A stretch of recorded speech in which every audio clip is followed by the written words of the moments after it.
All right. Well, it's 12:30. Want to begin class today by talking about the group presentations. And this is the same PowerPoint that I put up a week and a half ago on the 7th. And the purpose, here we go. This is what I want to talk a little bit more about today. Choosing partners. And so I'm trying to set up, and my phone is not letting me do it, but it may let me do this. May let me do it on my computer, and the Canvas is kind of funny like that. I'm sure you noticed it as well. There are things you can do on your laptop that you can't do on your iPad or your phone. But what I'd like you to do is choose partners. And to start with, we got 19 students in this class. And so that is not only an odd number, it's a prime number. What? You guys. And so I wanted to run this by you guys. How would you like to do this? 9 groups of 2 plus 1, that'll be somebody have 3, or 6 groups of 3 plus 1. That means that one group would have 4. And I want to hear from you on your preference. And there's something to be said for either option. I think some of us have already found our partners. Okay, tell me. And so, you want us to tell you who our partners are? yeah, Charlotte. Yeah. I know that me and Megan are working together. Okay, well, I guess I'm not surprised you guys come in here together too. Right. Charlotte and Megan. And so that's 2. I'll leave that at that unless I need to have a third person. Well, see, and here's the other part of that. If I do 6 groups of 3, we'll get through that pretty easily. I have, as you see, 2 class periods set aside for that. And so what, if we do 6 groups, this would be 3 and 3. If we do 9, it'll be 4 and 5. Still doable. So we'll see. Anybody else? I got Charlotte and Megan down. Where did she find those at? Where did I find what at? Yeah, where did she find the partners? Well, they're just friends. Oh. And so they come in, I suppose they're friends. They seem to treat each other pretty well. They come in here on the opposite days of you guys.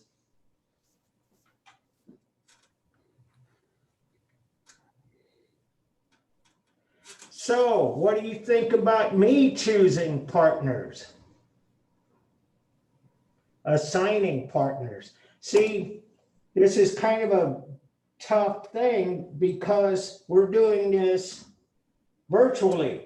And so you guys, usually in a class by this time, some people get to know some other people, and picking a partner for a group is not that difficult.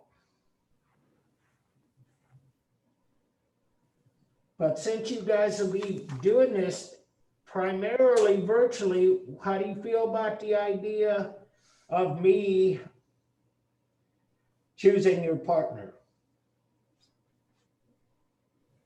Yeah, that's some work.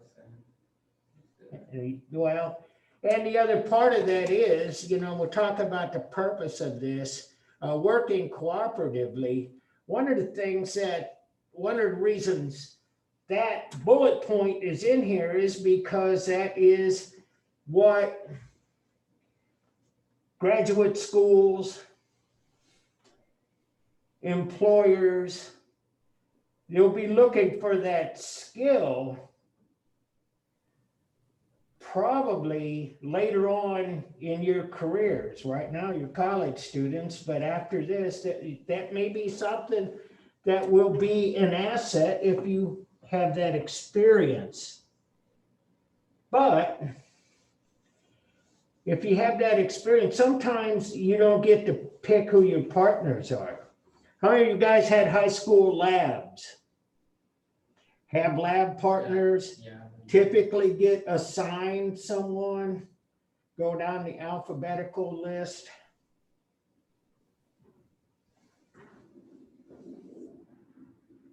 And I'm not hearing anything. I tell you what, I'll give you tomorrow, and then Wednesday, I'll come in with a list.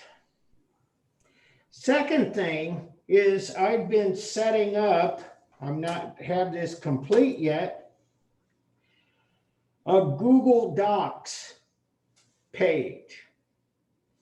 And I got the good one for $20 a year, and it just worked cooperatively. I've been putting your names in it.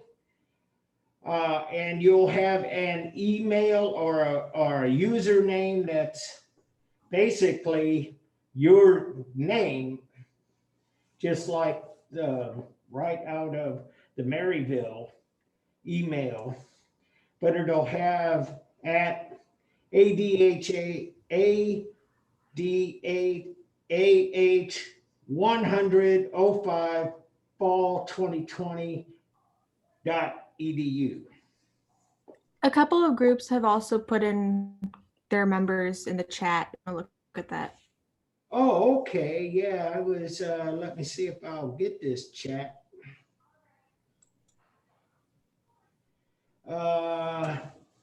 Okay, I got Grace and Brady. Is that correct?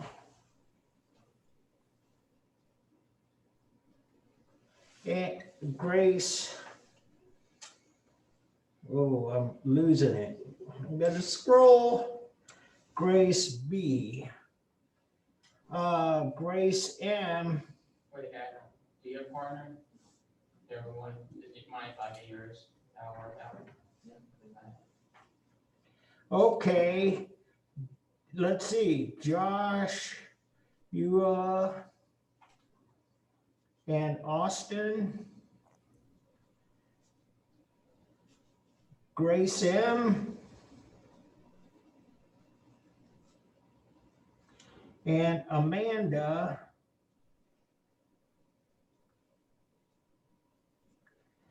And so, Grace, you're asking about, can we do a group of 3? Yeah, it would be me, Grace Karoff, and then Amanda. Okay, well, I need a group of 3. So, I think Adam and I are gonna be in a group. okay. Adam and Alex. And you said Carla?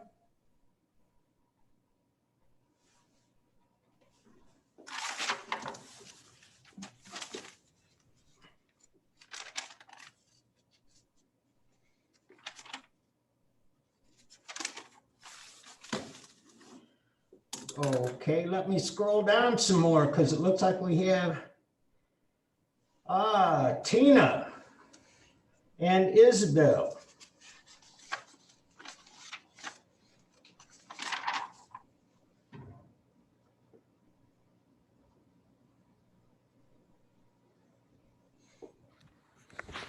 And Portia Oh. Oh, Grace M. Let's see.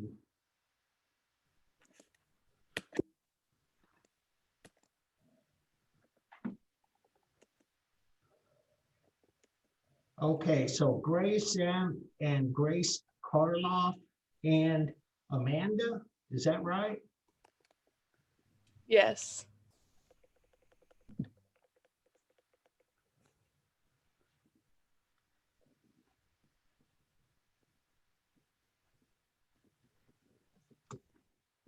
Okay, and Portia says she doesn't really know anyone, and that has been the problem. That's I can be partners. Yeah, since I don't really know anyone in the class either, since I'm new here this semester. I think a lot of people are in the same exact boat. Because this is really 100, the entry level. It's and so Portia, text me or something.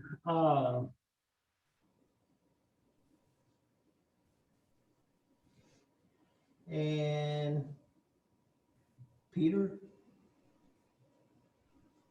Yeah. okay.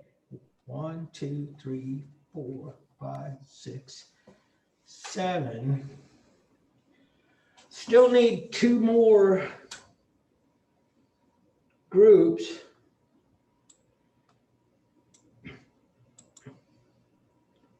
But,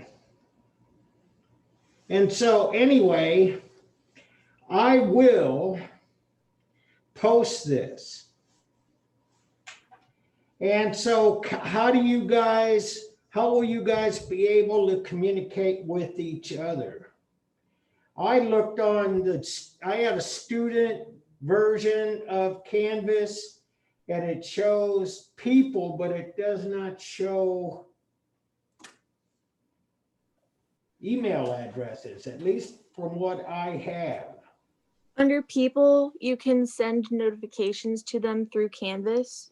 And then what I did was I sent my phone number or a Snapchat username. And so then we can chat on there easier. Okay, so you guys can do that yourselves. I don't have to step in. Is that Right. okay? Good. And then when I get Google Docs all figured out, then you guys can interact through that as well. But good, I'm glad because it looked kind of dark to me in terms of communicating with each other. I have this, but I'm not sure about sending out people's emails and stuff, although they would probably be in a directory of some sort. I don't know. But anyway,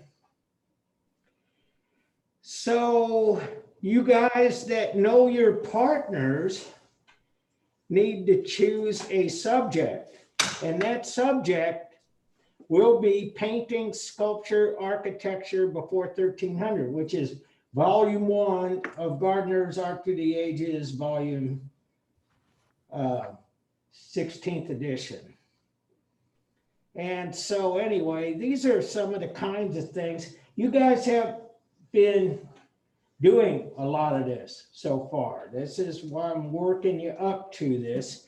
And so time, place, and time, place, purpose, title, all of that stuff. I made these categories deliberately generic because, like, purpose of the work can be a lot of things. If it's a sarcophagus, it has a particular purpose. If it is a building, a temple, it has a purpose. Could it be like one of the like back in the books that we read and like the chapters? Could it be one of the Yeah, anything. The artifacts that like had a star next to them? Or No, don't worry about the stars or anything. The stars are for what I'm asking you to do on the quizzes. But for this, you can run up ahead and do something from the Middle Ages. You can walk it back. We have a few chapters at the end of this volume 1 that touched, although very briefly, but importantly, on non-Western art. And so you could do a stupa from Buddhist India, say. That would be fine with me. Anything that's in book. Now you got to let me know, because what I really don't want to have happen is 2 groups doing the same thing. And so the sooner you get your choice in, the better. And if I got a duplicate, I think I'll have to give it to the one that emails me first. That's the only fair way to settle it. So there's plenty to choose from. And so formal analysis, all that stuff, the same kind of things that you guys have been writing about on the quizzes.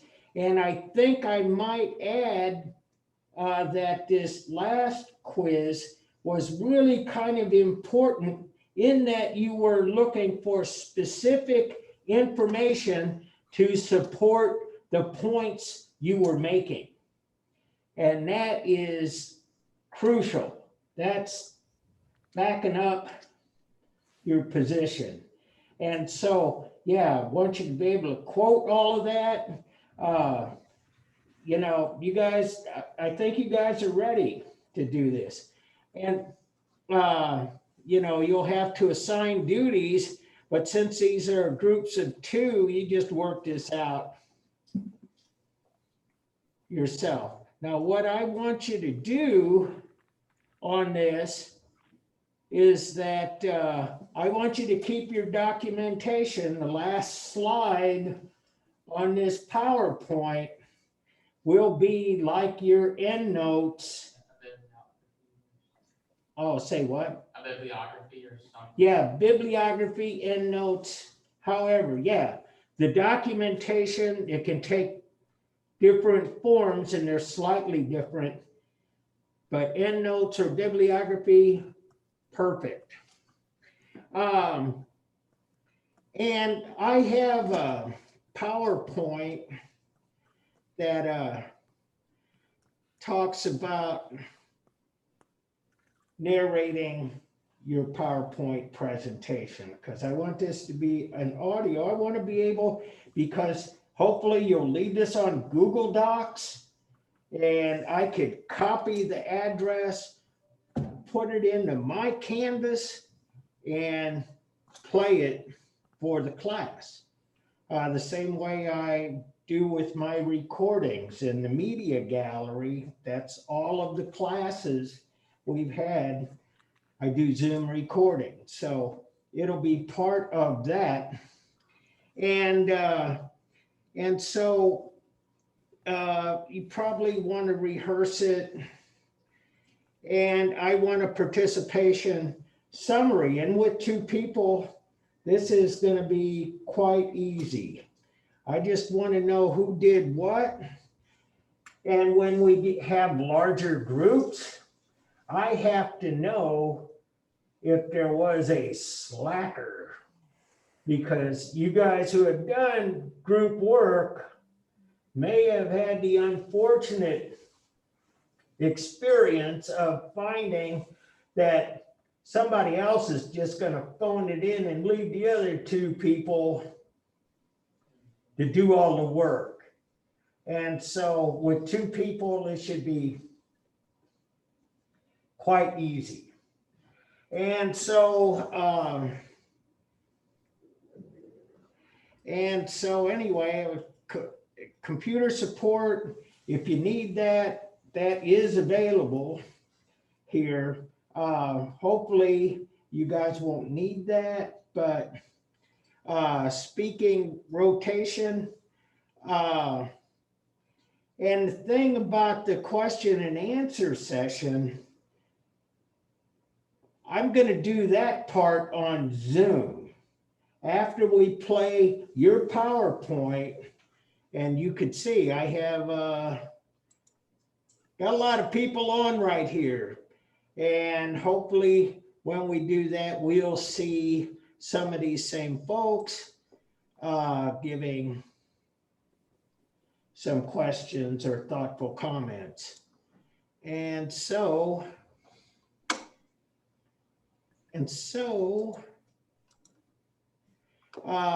here it is. So 10 to 15 minutes is really what you should be shooting for. At least 10. And it's, you know, like I say, with groups, 9 groups, 4 and 5, but even at 10 minutes, that's 50 minutes with, you know, I think we'll be able to get them in. Summary of participation, that's why. Submit materials on Canvas. I wrote that before I kind of figured out that the Google Docs would be the thing. I'll change this. And the PowerPoint with the images and the transcript, that's just basically the spoken, or that's the written word of what you speak. That's pretty easy to do. And as a matter of fact, you might want to do this as a scripted narration so that it'll flow a little more evenly. And so there's some samples, but this is a sample that has 2 people and they'd have to fight over the Parthenon. And man. And so December 30th, December 2nd. And as we move along, I'll be able to help you out so get your subject matter lined up with your partner and the 4 or 5 people I have left. I got it.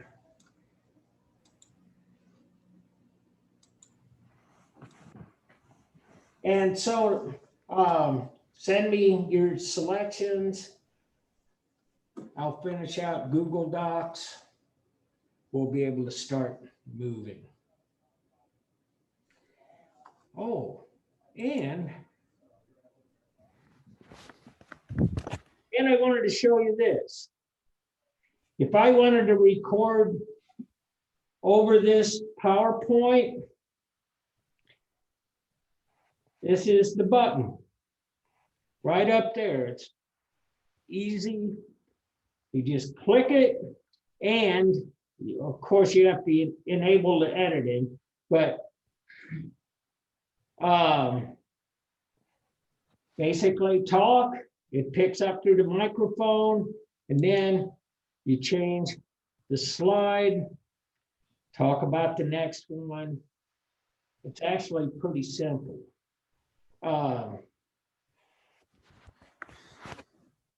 And so I think we talked about enough to get this thing rolling. We'll probably, no doubt, be revisiting this. Alex. Need like another soft, like Google Slides or something else that's, or like the type of presentation form. Well, here's the thing. If I can get it, if what you say is something and it might work, because we're talking about Google Docs and kind of, you know what I have to do with mine. I'll just explain it this way. With these Zoom recordings I do, I have to, Zoom processes it, they send me an email, I download it, name the file, and then I go to YouTube and YouTube, I load it on my YouTube page. And then I have an address that I paste into the media gallery. And I'm good. I got these videos for you. And they don't take up space. This is part of why we're doing this in such a convoluted way, is that the university doesn't have that much cloud space. And there's not enough space on the canvas either. Which I found out the hard way in the spring. I had a lot of stuff and all of a sudden it would not save anything. So it filled up.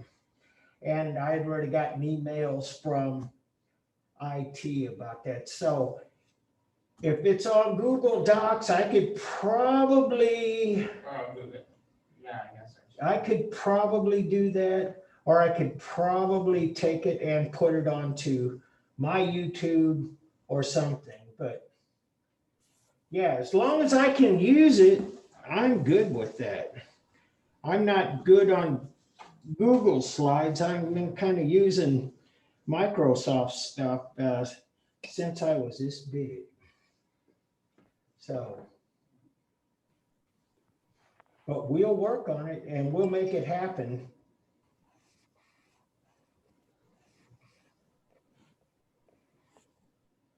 So I've been talking a long time. I gotta get back to the Roman Empire. Okay, guys. Want to do part 2 of the Roman Empire. One of the things that we talked about last time was this Colosseum, which is also called the Flavian Amphitheater. And I was talking about all of the stuff that was underneath basically the playing field of the Colosseum. And since that is no longer exist, you can see a lot of the tunnels and the rooms that were underneath. And so it basically had, we would call that today in sports talk, a clubhouse. You go down to the clubhouse and, you know, you look at the film, you warm up, you take the batting cage, whatever. Well, this was that in Roman times, and basically what they would do would keep their animals down there. Their gladiators would prepare down there. The sacrificial Christians would be lined up to be killed and so on. And so that's really what that looks like. And again, like I say, it had a floor and it was watertight and they could stage mock naval battles. And so anyway, and we talked about this too, and I'm trying to find something a little more recent, although the painting I showed you from Pompeii about the covers over the top, we're finding out that the Colosseum had that too. It had basically a cloth retractable roof that kept the shade and kept the rain off of the spectators and participants. So anyway, that's what it looks like looking down. And I've never been here. I've known some people, some students, as a matter of fact, that have actually been here. And you can go, there's a platform they built that you can walk out into that and take a look around. It's really set up quite nicely for tourism. And so the next thing I want to show you is the arch. And this is kind of an in-between sculpture and architecture. And so I put it with the architecture, and this, it tells you right on the top up here, top central, what this is. and exactly what it celebrates. This is the Arch of Titus. These things are typically very ornate, and they were built to commemorate a leader or a victory of some sort, sometimes both. And this is the Arch of Trajan. And I put a star by it just because this is one of the more elaborate ones, and it's one of the ones in the best condition from Imperial Rome. And so you can see all of the sculpture, and it tells a story. And I got this page, and it is triumphal arches from all over the place. And many of these are Roman. Some of these are not. We have a lot of these kind of triumphal arches all over the United States. It's a kind of a architectural form that is still used up to modern times. And they would do things, I believe, I'm not sure. This looks like the Brandenburg Gate, might not be, but you see all the triumphal, the horses and the chariot that's on top. Is there a specific name for that one that you showed us before? Just the Arch of Trajan. And that's usually how they, at least in Roman times, it tells you who it commemorates. But when they move out and they do all other places and stuff, and I think this is the one in France, and it's called the Arc de Triomphe, the Arc of Triumph. And it was used for a lot of things, and including military parades by the French, and they would go down the Champs-Élysées and they would parade their tanks and missiles and infantry and stuff. But it also can be kind of a point of shame because, like in 1940, when the Germans took over France, they marched through the Arc de Triomphe, and we got all of these black and white films of the Germans doing just that. When the Americans and the British and the French came back, they marched through it too. It's a ceremonial. It commemorates an event, most of the time a military event.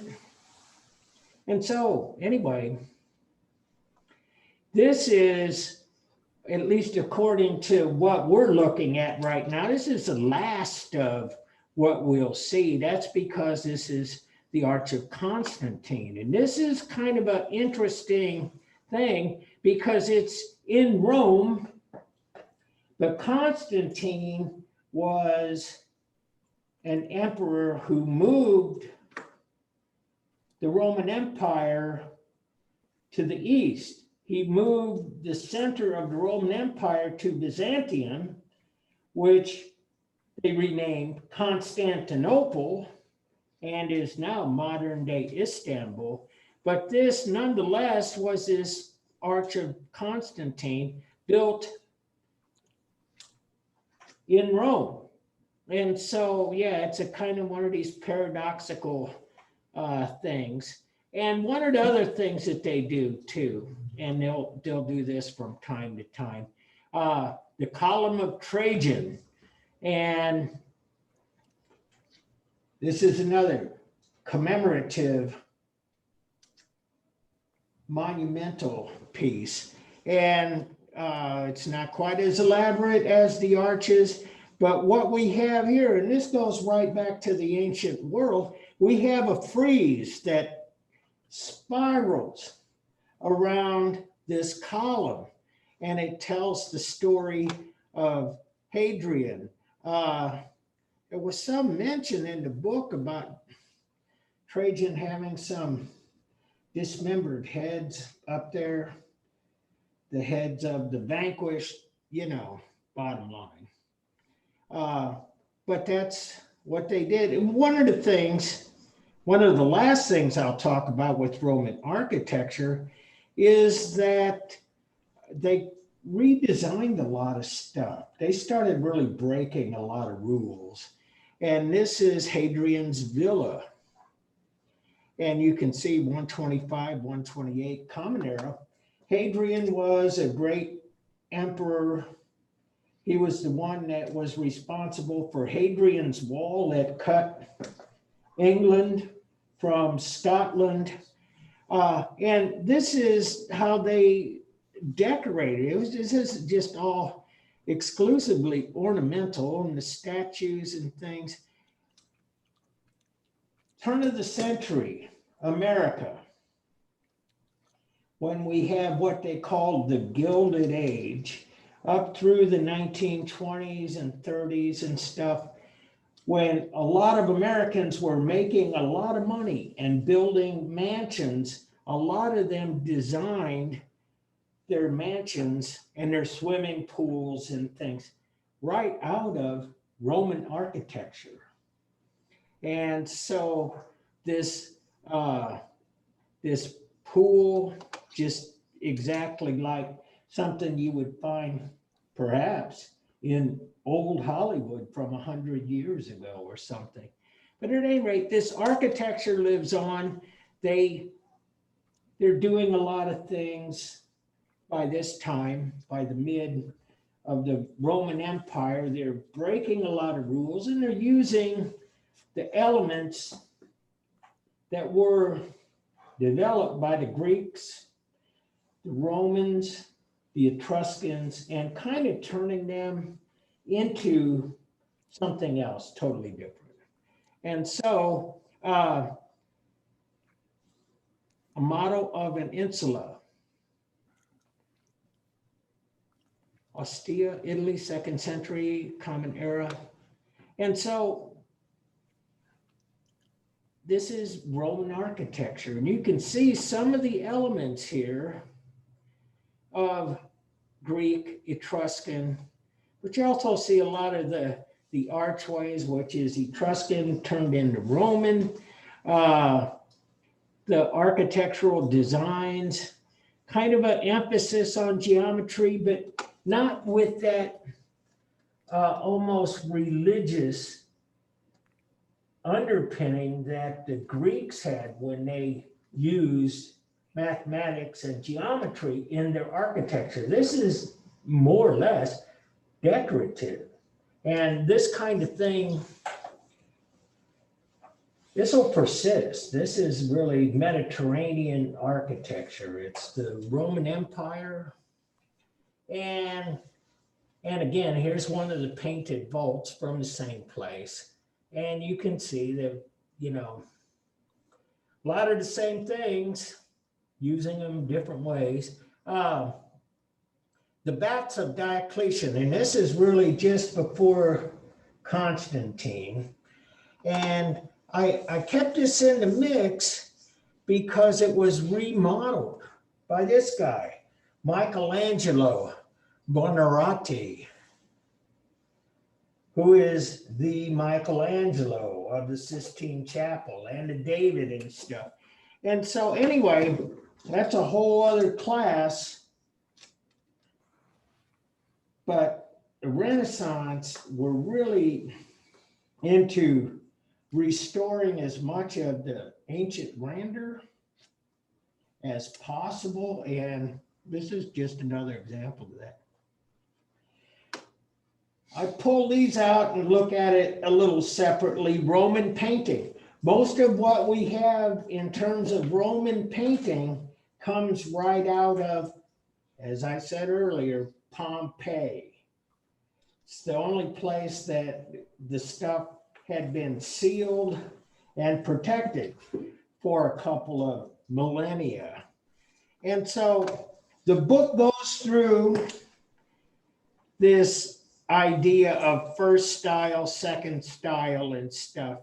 And this is a sister city of Pompeii, Herculaneum, and Pompeii, Herculaneum right next to each other, similarly destroyed. But here we go. This is called the second style. I want to show you this. This first style is really where they kind of create like fake architecture. You can't really see the images so much. This is in really very poor shape.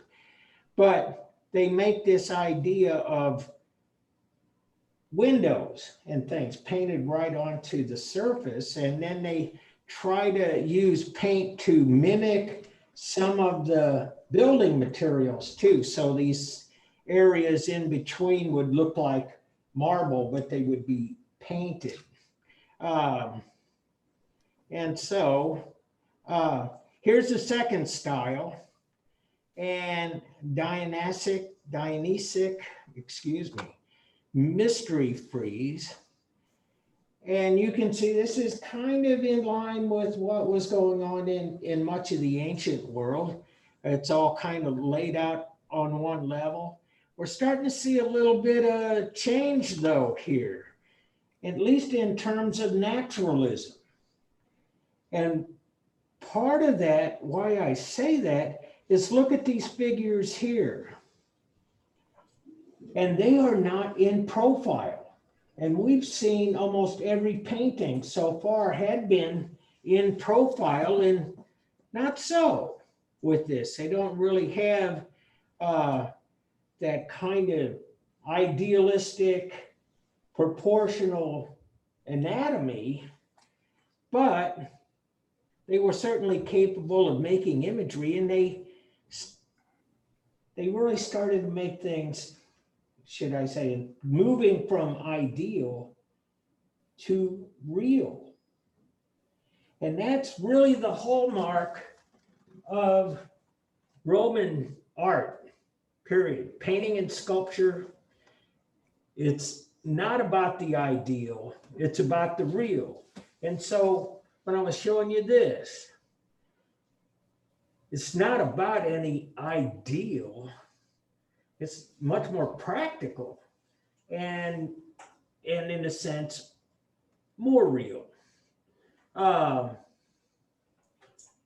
And so this is a mystery frieze. We don't know what it is, but we think it's about Dionysus and his influence. Dionysus was the god of pleasure, and he was always engaged in hedonistic pursuits, whereas Apollo, on the other hand, was more rational, more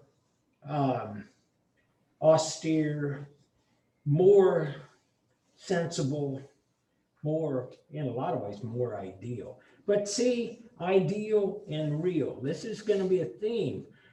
This is another second style wall paintings. And look at this. That's all flat. But they paint like they're putting up the illusion that you're, again, looking into a window, and they're doing painting as such. Likewise in this room. Looks like a landscape, and you're surrounded by it. It looks like it has depth, and it looks like the mountains are very far away. They're actually doing a few things here that Leonardo da Vinci would rediscover some almost 1,500 years later. And that is that these mountains and they're blue. And that was something that Leonardo wrote about. And he believed it was the transposing air between the viewer and the distant mountains, and that the farther away, the bluer they would look, which is kind of true, but it shows a kind of Renaissance understanding about atmosphere and physics and stuff. But bottom line, you got this little wall, and then you got this little indentation to make that look like this is a ledge, when in fact the whole thing is just flat. And if you don't believe me, look at the corner. You can't fudge that. And so this line goes straight up. It doesn't go straight up over, if you follow what I'm saying. And so this is another wall painting. And I don't expect you to learn this first, second, third, fourth styles, because I don't really understand the distinctions myself fully. But I do know that there was this idea of portraying architecture onto a flat space to make the room itself look more decorative, and it kind of, in its own way, the illusion makes the wall disappear. And here is, and I just picked this one because I thought this was a really good example of how we got the actual inlay, looks like shells of some sort, around the perimeter. And then you have the faux space, the illusion of space, where those figures are inside this shape. And then it's got everything. It's got the decoration, it's got the illusionism. And again, here's more examples of that. They really go and they push painting far beyond what we've seen. We haven't seen, we don't know, we have accounts from Greek poets about how great their painters were. But for the most part, we don't really have a lot of examples, not like we do here at Pompeii and Herculaneum. And I brought this in just to kind of give you a modern day example. This is the Sheraton St. Louis City Center Hotels and Suites. If you're on Highway 40, this is right up next to Highway 40. And this guy, Richard Haas, he made a career of painting buildings in the same style that the Romans did. And so here is the original building, the Edison Brothers Stores Incorporated Distribution Center. And Edison Brothers, it was an electronics firm. It kind of has its roots in New York, New Jersey, from Thomas Edison, and they manufactured like fans and toasters and different kinds of things. And anyway, there's that Highway 40 running across there, the double decker, the westbound on top and the eastbound on the bottom. But look, this is how he painted this thing to make it look like there's this grand ornate decoration on this building, when in fact it's all illusion. It's the same building, it's just these archways. St. Louis himself, and so on. There's this is right there. And so anyway, yeah, a lot of these things, they don't go away, but they came from, we can trace right back where they came from. They came from Roman painting styles. And so here's a, fourth style. You see that this looks like paintings hanging on the wall, and so on. What I wanted to point out, and I pointed out a little earlier on the Dionysic mystery frieze, is that they really start to paint human figures, again, not so much as idealistic, but more realistic. And here he is, Tyranitas and his wife. And they're basically looking right back at you. It's a fresco, and they're not idealized, they're much more real. And I put the star on this one because this one actually has gained a lot of traction just because the idea of portraying a woman alone, not with a husband, but a woman alone. Woman with stylus and writing tablet from a house in Insula Occidentale, the 6th, Pompeii. And so, anyway, this has gained a lot of traction, partly because it's a good painting, and in part because there's still this mystery about the subject. Seated portrait of the Greek poet Meander for style mural. And again, another example of the interconnection between Greece and Rome. And 4th, style. Still life with peaches, fresco, and this is amazing to me anyway, painting a jar, a glass jar, half full of water. That's not an easy thing to do. Any of you done painting know that this takes a great deal of skill. And the other part of it is it's a fresco.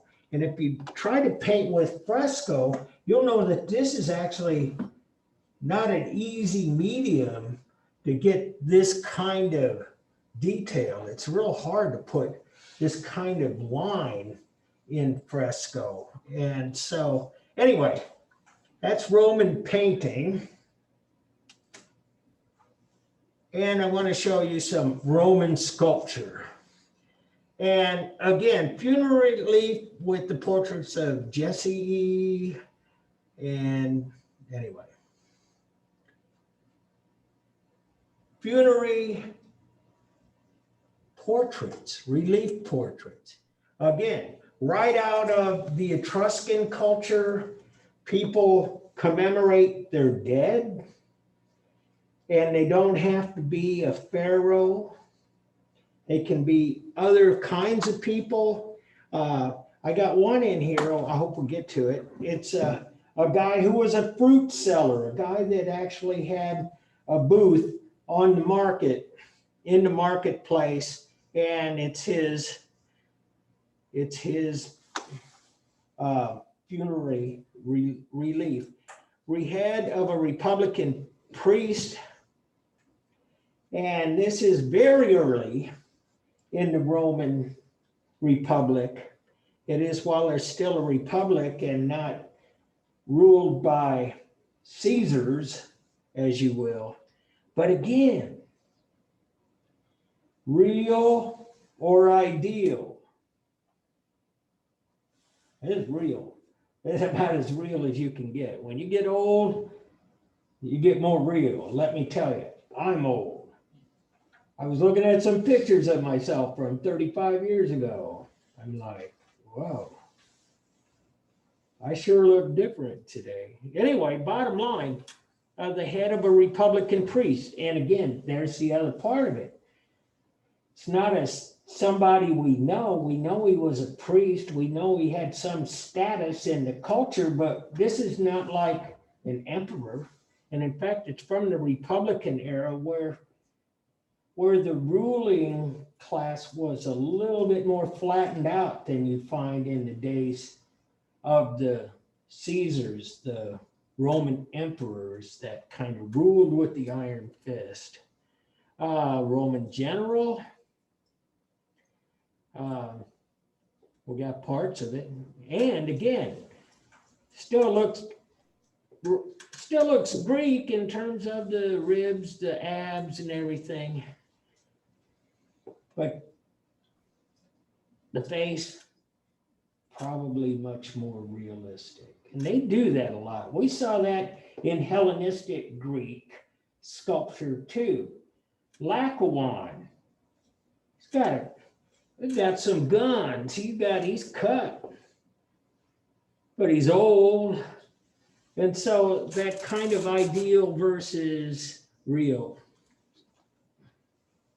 Pompey the Great, another much more realistic than anything that comes out of Greece.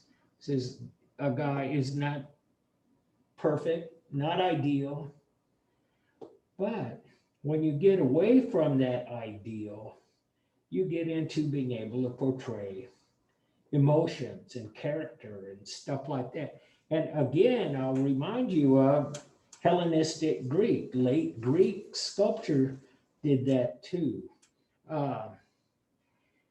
Denarius with the portrait of Julius Caesar. We still use that term a lot in the Middle East. Money, dinar. Anyway, money, they're coining money, it's silver, it's man with portrait bust of his ancestors. This is huge, and that's why I put a star on it, because see, this is the first century BCE. This is that time we're changing into from the Republic and from Etruscan to Roman, and celebrating the death, the sarcophagi, the mausoleums, the sculptures of regular, ordinary ancestors. There's a guy, we don't really even know who he is, but we see he has portraits of his ancestors, his ancestor worship. That's something that we still kind of do today. I mean, we got cemeteries and things, and you can go on ancestry.com and find out who your ancestors were and all of that. In some cultures, that's not particularly important, but funeral relief with the cortege of the deceased. And this is kind of an interesting funeral relief. And it's, and we think, I believe, this is the sarcophagus right there, which is like those Etruscan sarcophagi where you put a sculpture of the deceased as they appeared when they were living inside, or on top of, I should say, the casket. Portrait of Augustus as Imperator General. And so, Roman sculpture.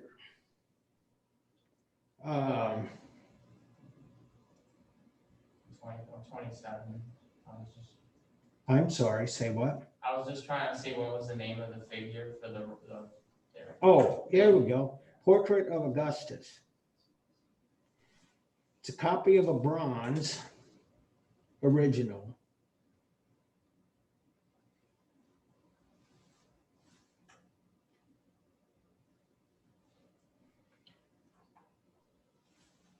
And so, I wanted to show you, I hope I got this. Kind of running out of time. Yeah, here we go. The Arch of Titus. I just showed you that a little while ago. It says the spoils of Jerusalem, relief panel in the passageway of the Arch of Titus. The spoils of Jerusalem. This is really kind of interesting. See this? That's a menorah.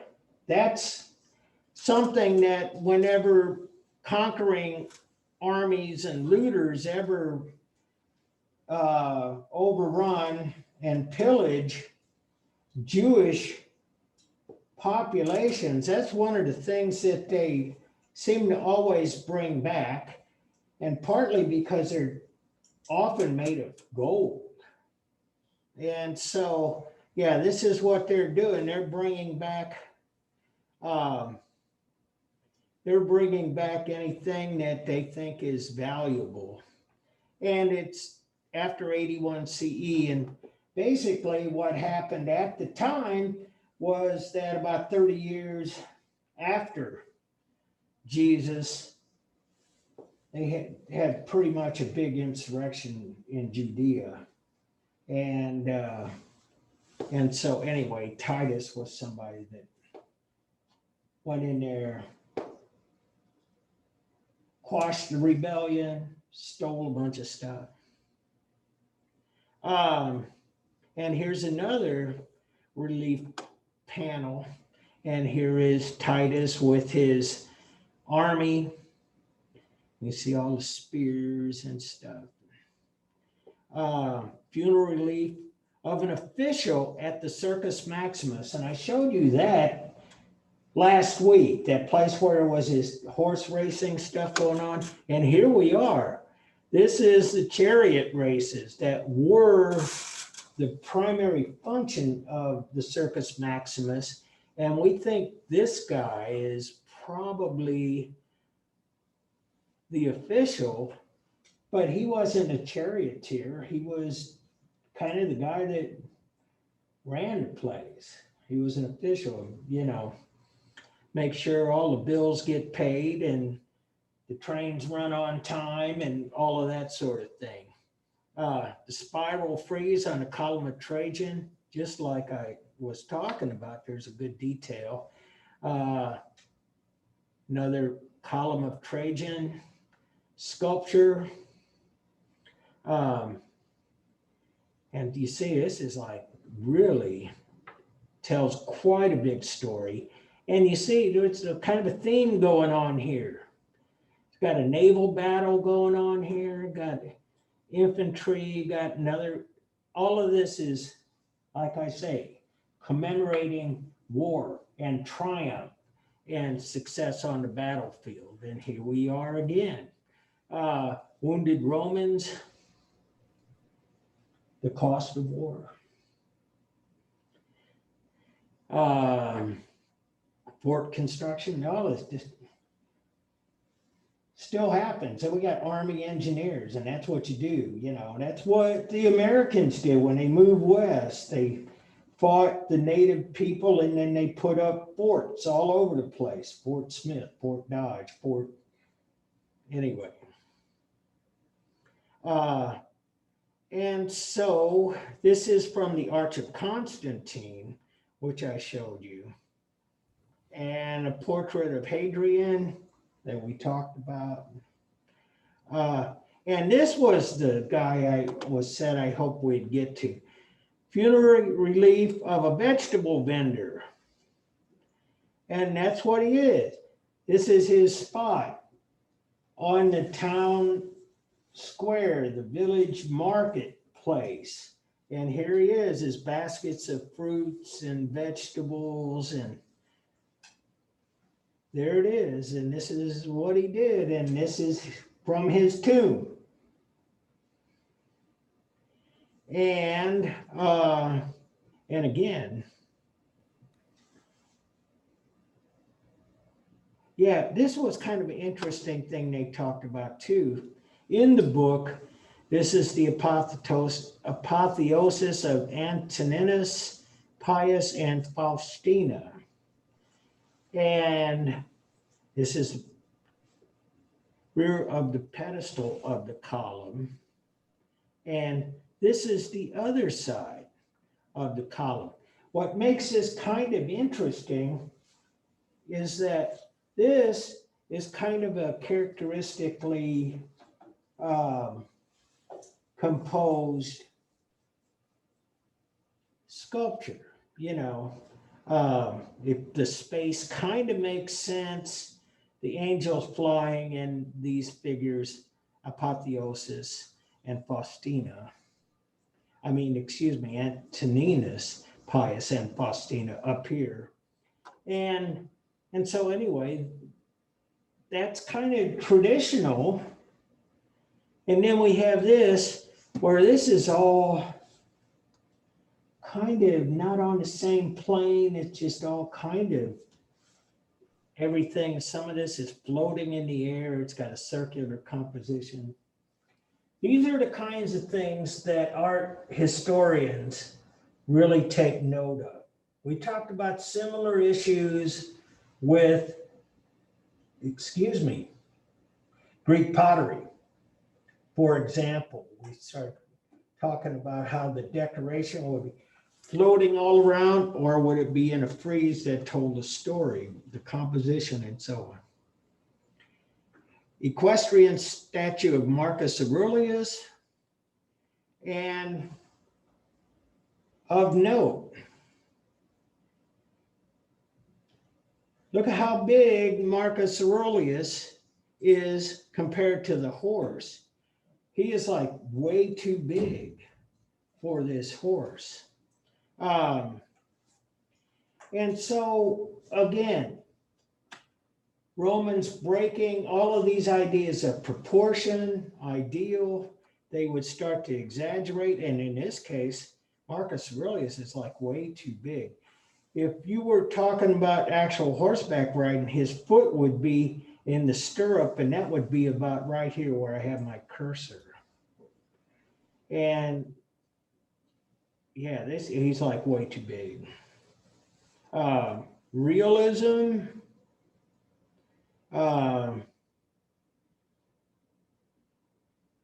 Commodius in the guise of Hercules. And sarcophagus of a philosopher, again. You can tell it's got the written word, got scholars, got students. And this is a portrait of Constantine. And I put this one on the end because Constantine, as the book describes, the reign of Constantine marks the end of the Roman Empire as we know it. And most scholars agree that after 323 Common Era, we start what is, some people say, begins the medieval period. I don't know if I'd characterize it as that, but that's what the book said. Constantine distributing the largesse. This is another thing from another low relief from the Arch of Constantine. 1 point. What is largesse?